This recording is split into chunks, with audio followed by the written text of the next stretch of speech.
Caribbean Newsline is brought to you by the Barbados Tourism Marketing Inc.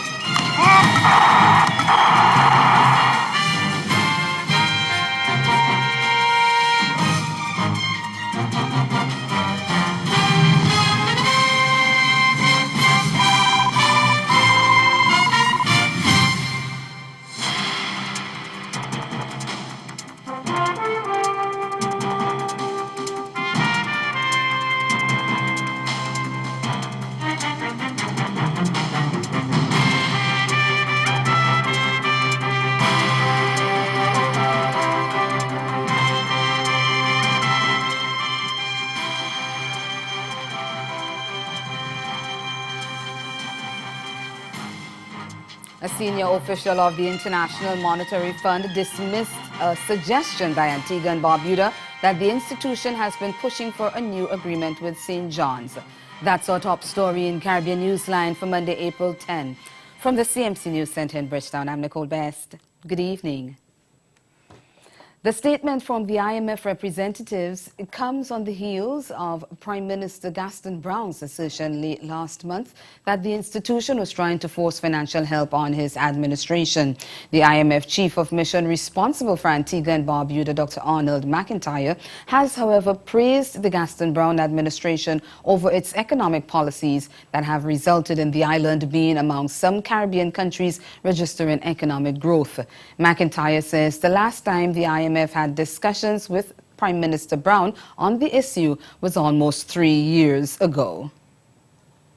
The government has made it very clear that they feel that they are in a position to pursue the strategy that they have spelled out, which puts a lot of emphasis on increasing economic growth through the attraction of foreign direct investment, the establishment of the Citizen by Investment program, the management of government expenditure, and so on. So elements of that we agree with, and therefore there's no need to raise the matter. If the government changes its mind and feels that it would want such an engagement, I assume it would say so, and therefore we would have such a discussion. But I don't think it's useful if a government lays out a strategy. It's useful for the IMF to be sort of constantly carping about something. I don't think that's a way that the fund and a sovereign country should interact, and we try not to do so. McIntyre says the IMF's interaction with his has changed over the years, and it no longer tries to insist that fiscal challenged states come under its programs. He was also asked about the government's non-delivery on major tourism-related projects. And therefore, the government is making best efforts in that regard. The question of promises and so on, that's a matter between the government and the population of Antigua. We are looking at the policy framework. We have advised the government that the citizenship by investment revenues, as we do all countries, should be used for the purposes of reducing its stock of debt and supporting strategic public investments that can help enhance the capacity of the economy to support growth. At the end of the day, the government believes in its strategy and it's pursuing that. Haiti's President Jovenel Moïse is describing an attack on the presidential motorcade over the weekend as an act of terrorism. The motorcade was returning from the Archibonny department as preparations continue for the launch of the so-called Caravan of Change scheduled for May 1.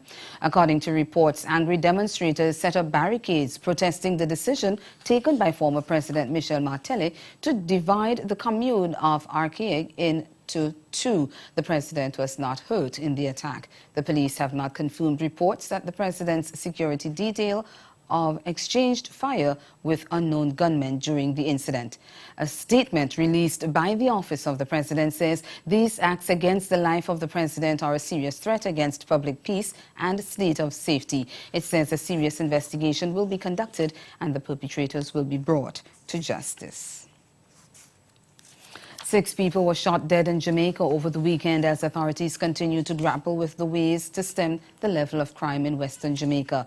This brings the death total for the year so far to 360, which is 70 more than that of the same period last year. Acting Police Commissioner Novelet Grant and members of the High Command have met with divisional commanders in Western Jamaica to discuss crime prevention plans. So the police in Western Jamaica, they continue to be in the communities on the ground, engaging with people on the ground, and continue to pursue the persons against whom they have cases for arrest and continue to pursue persons of interest who they need to continue their investigation. We are not letting up, and they get support not just from the various divisions in Western Jamaica, but they get support from Kingston, and we are not just using law enforcement approaches. One of the victims of the weekend violence was a student of the University of Technology, while the other was a student of the Mouchette High School. Authorities have also confirmed that a Canadian visitor was shot and is at hospital in critical condition.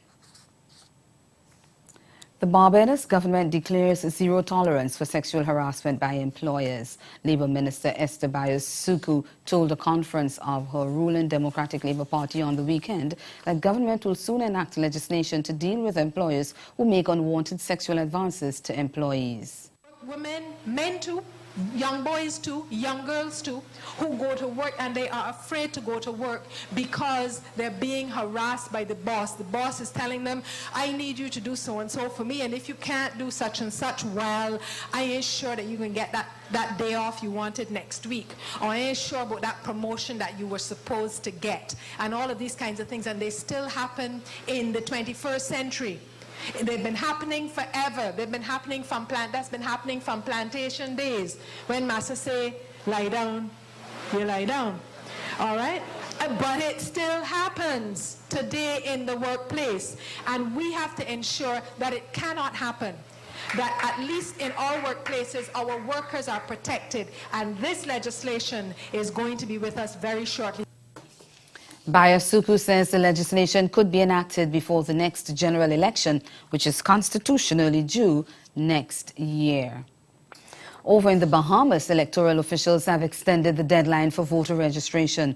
Individuals have until 9 o'clock Monday night to ensure that they get their names onto the voters list. Members of the public have been rushing to beat the registration deadline before Parliament is dissolved on Tuesday.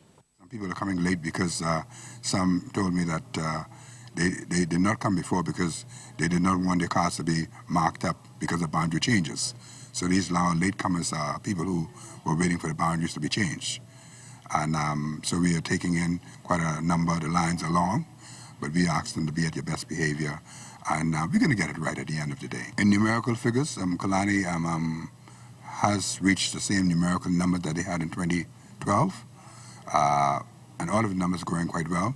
As of yesterday, we had over 157,000 on the register and growing. We have a slight backlog, but we anticipate we're going to get very close to where we were in 2012 or beyond. Prime Minister Perry Christie is expected to announce an election date on Tuesday after he advises the Governor-General to dissolve Parliament. Addressing a weekend rally of his Progressive Liberal Party, Christie promised voters a short election campaign. More in this report from Julian Gibson of ZNS News. What was supposed to be a mini rally, Easter fun day and concert turned out to be a massive gathering of the troops in preparation for the general elections. Now, even though they were in the Marathon constituency, this one will be a quick sprint to the finish line. We know that the ground will rock. We know that the ground will tremble. We know we will be there in massive numbers,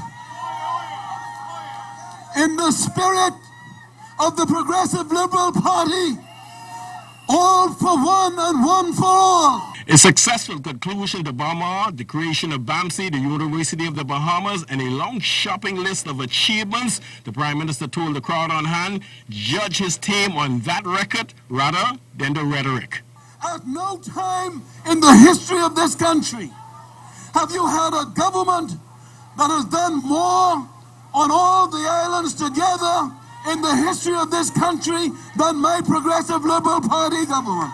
We know that there are people out there who are looking for jobs, who are looking for security, and who feel that more could have been done.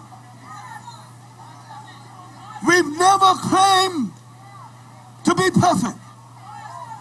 But I tell you this, we have never stopped working at providing opportunities for the people of this country. Still to come in Caribbean Newsline, St. Kitts and Nevis government puts measures in place to prevent yellow fever. Stay with us. There's more news after the break. Imagine experiencing your jazz and Easter vacation at Rovenel's Resort and Conference Center. Stay and enjoy one of Tobago's most festive times with us. Choose out of 2 packages for a 4-night stay, executive or deluxe rooms, with 1 night free in our standard and self-catered rooms. Packages include free breakfast and shuttle service to and from popular beaches. For reservations, call 1-868-639-9666.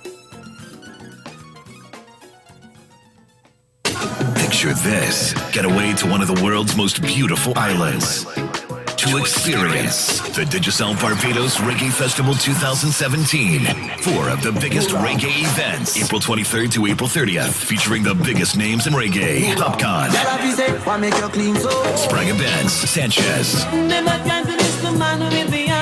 Marcia Griffiths, Capleton, Conscience, Ventures, Flower Gun, Glen Washington, Cocoa Tea, won't you go home to your mama, and many more. Purchase your event tickets from ticketpal.com. For more details, follow Barbados Reggae Festival on Facebook or Instagram.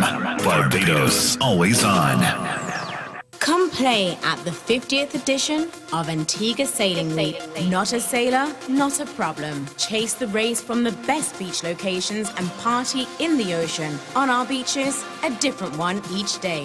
Take a drink, take another. Hula, play, dance in the sand. Dance to reggae, to soca, to the beat of your own drum under the moonlight. 7 beach days and party nights. Come play at the 50th edition of Antigua Sailing Week.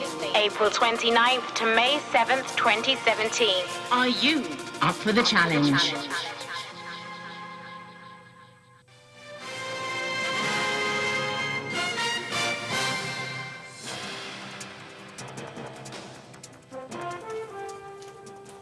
Health officials in St. Kitts and Nevis are monitoring reports of an outbreak of yellow fever in Brazil to ensure that the disease does not spread to the Twin Island Federation.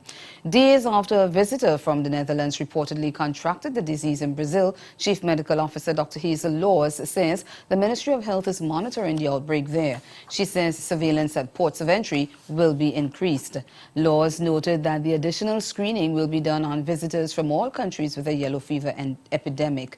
A World Health Organization release last week indicated that as of April 3rd, yellow fever virus transmission continues to expand towards the Atlantic coast of Brazil in areas not deemed to be at risk for transmission prior to the revised risk assessment. Yellow fever is an acute viral hemorrhagic disease transmitted by infected mosquitoes. The yellow in the name refers to the jaundice that affects some patients.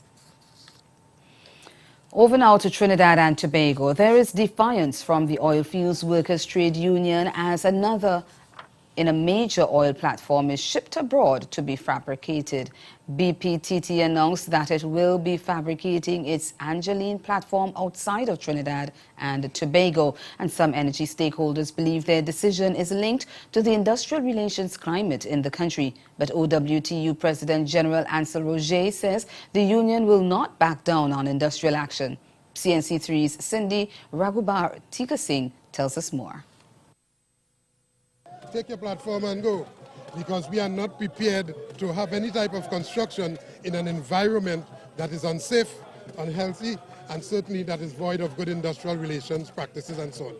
A strong message being sent by Oilfield Workers Trade Union leader Ansel Roger days after BPTT announced it would not be building its billion-dollar platform Angeline locally. Protests by Tufco workers have been blamed for BP's decision to construct its last platform, Juniper, abroad in order to avoid delays. We are not going to relent because BP pull out. There will be more BP pulling out over and over again because we are not prepared to relent. Labour workers who protested for money while working on Juniper said they should not be blamed for BP's decision. Roger says the union does not take responsibility for this loss in revenue as workers' lives continue to be put at risk. So if you want the investment, ensure that while workers are at work, that they are safe. He said BP is holding this country to ransom because the government has no real plan. The government has to take heed. The government is walking down the road. It's a Kamala road Dr. Rowley is walking. And if he did not learn from the mistakes that she would have committed, well, the same consequences would apply. Workers, Roger says, carry all the burden of adjustment while employers profit, and they would not stand by and let that continue. Time now for news from the French West Indies. Dominican writer Rita Indiana has copped the Great Literary Award at the 5th Congress of Writers of the Caribbean held in Guadeloupe last week. We get the details from our partners at France Caraïbes Broadcast. Rita Indiana. It is Rita Indiana, the rocker Dominican writer who won the region Guadeloupe's Great Literary Award at the 5th Congress of Writers of the Caribbean. Rewarded for her book Le Mieux Comédie Mincanlay, released in 2015, Rita Indiana represents the new generation of authors of the Dominican Republic as explained by Delia Blanco, Franco-Dominican writer.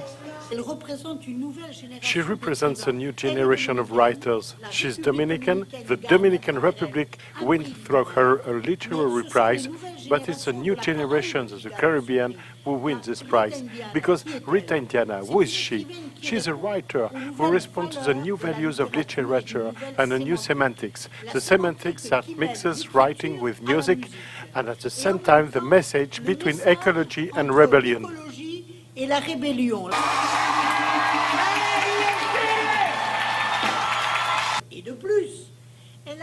Moreover, she has an insular discourse.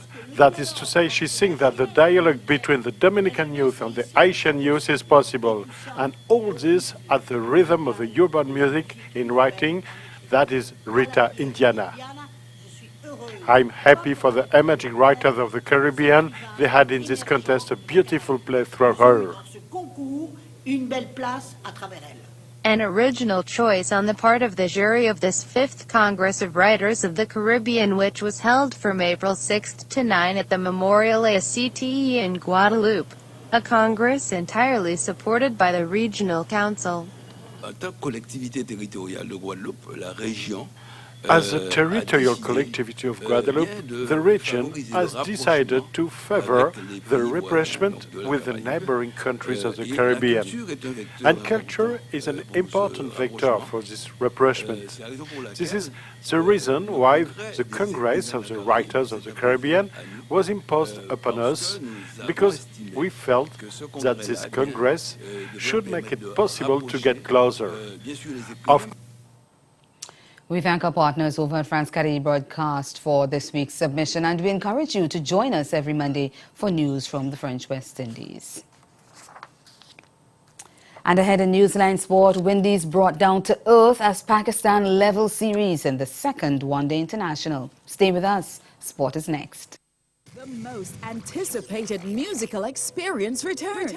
Join us throughout beautiful Tobago as we celebrate the universal language with performances by Grammy Award winner D'Angelo, legendary singer Grace Jones, Shabba Ranks, Morgan Heritage, Ellen Trotman Kess the Band, and many more. The 2017 Tobago Jazz Experience, April 22nd to 30th.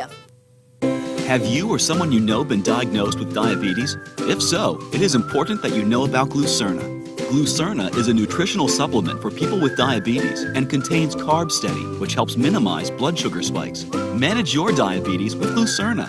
Glucerna, nutrition for people with diabetes, designed for you.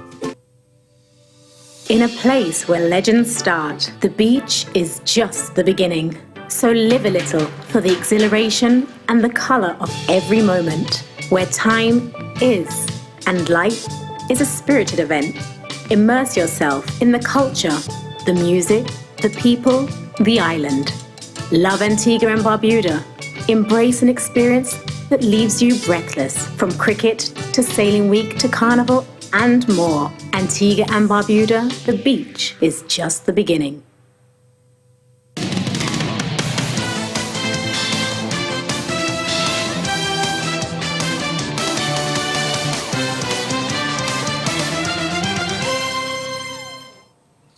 West Indies plunged from the lofty heights of Friday's sensational opening win, producing an underwhelming performance to slump to a 74-run defeat to Pakistan in the second one-day international, and that took place on Sunday. Sent in, the visitors tallied 282 for 5 off their 50 overs, with the right-handed Babar Azam stroking a career-best unbeaten 125 off 132 deliveries at the Guyana National Stadium. West Indies started strongly when they removed dangerous openers Ahmed Shehzad and Kamran Akmal cheaply to leave Pakistan 44 for 2 in the 9th over.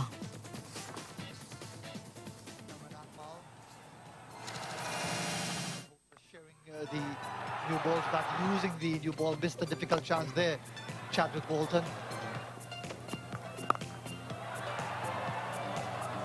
Then a bit of loose bowling, allowing the batsman to free the arms and get some boundaries.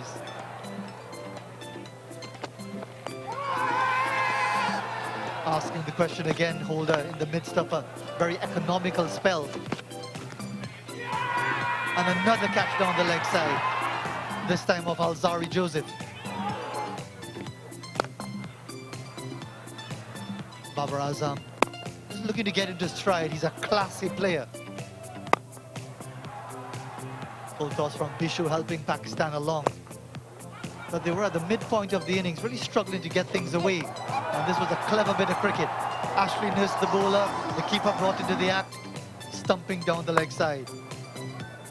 Getting rid of Shoaib Malik. Babar getting to his half-century, there was more to come.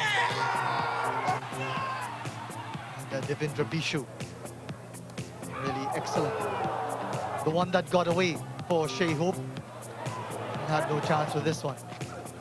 But he was going well, Sarfraz Ahmed, 26 off 26 before taking a leading edge of Gabriel. This was a stumping opportunity. A difficult one, bounced and turned, and the West Indies were made to pay. Babar in the final few overs really latched onto the loose bowling.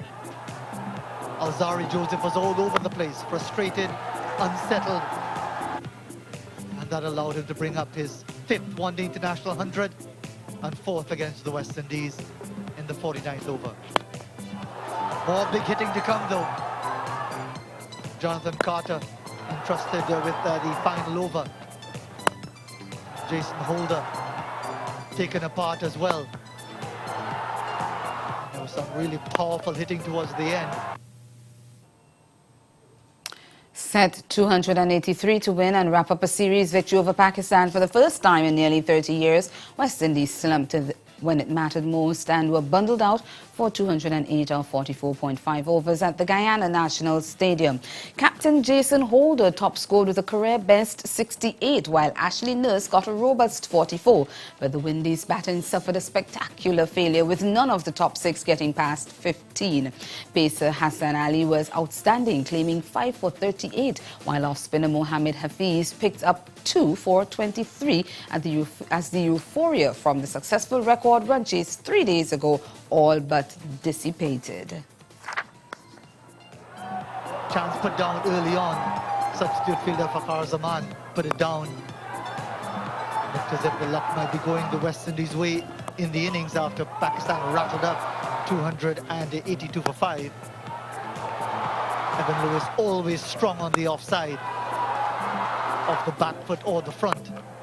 But Chadwick Walton so far in this series seems intent on hitting at everything, and he paid the price. First wicket to fall. Confident appeal and given out on the back foot. Wicket for Muhammad Amir to get rid of Evan Lewis. Shea Hope continuing to look good, but as so often happens, giving his wicket away. Chasing a wide one, Hassan Ali with his first of 5. And then Karen Powell going too far across the stumps to be trapped in front.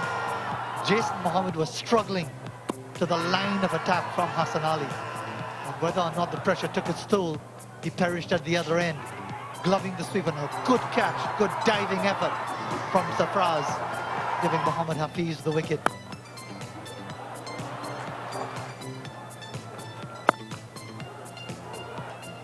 Still there were scoring opportunities, but Jonathan Carter given out LBW here.